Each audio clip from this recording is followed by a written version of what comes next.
Who is father of English literature? He is Geoffrey Chaucer.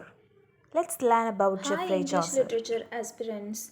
Today let's learn about Geoffrey Chaucer. கேளுங்க English இலக்கியத்தோட தந்தை அப்படின்னு நம்ம யாரை சொல்கிறோம்னா அது கண்டிப்பாக அந்த ஜெஃப்ரே சாசர் தான். இவரோட கதையை வரிசையாக பார்ப்போம். பழைய காலத்தில் அதாவது 14வது நூற்றாண்டில் லண்டனில் ஒரு வைன் வியாபாரியோட பையனாக தான் இவர் பிறக்கிறாரு.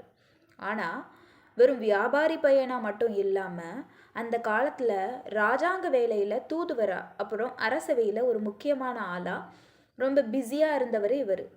ஆனால் இவருக்குள்ள ஒரு பெரிய கவிஞன் இருந்தான். அந்த காலத்தில் எல்லாம் பெரிய அறிஞர்கள் அப்புறம் அரசவையில் இருக்கிறவங்க எல்லாரும் லாட்டின் இல்லைன்னா ஃப்ரெஞ்ச் லாங்குவேஜில் தான் பேசுவாங்க, எழுதுவாங்க. சாதாரண பீப்புள் பேசுகிற இங்கிலீஷ் மொழிக்கு ஒரு மரியாதையே கிடையாது. அந்த காலத்தில் இருந்த இங்கிலீஷ் இப்போ நம்ம பேசுகிற மாதிரி கூட இல்லை, வேறு மாதிரி இருக்கும். ஆனால் சாசர் என்ன பண்ணார் தெரியுமா?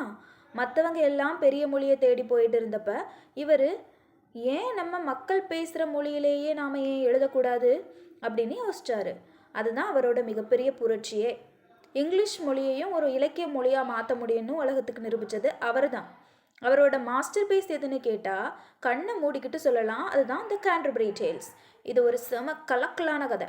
அதில் என்ன நடக்கும்னா, ஒரு குரூப் ஆஃப் பீப்புள், அதாவது ஒரு நைட், ஒரு நன், ஒரு மில்லர், அப்புறம் நிறைய சாதாரண ஆளுங்க எல்லாம் சேர்ந்து கேண்டர்பரி அப்படிங்கிற ஒரு புனித இடத்துக்கு பயணம் போவாங்க. போகிற வழியில் பொழுது போகலன்னு ஒருத்தருக்கு ஒருத்தர் கதை சொல்லிக்கணும்னு ஒரு போட்டி வைப்பாங்க. அதில் வெற்றியாளருக்கு ஒரு டின்னர் கிடைக்கும்.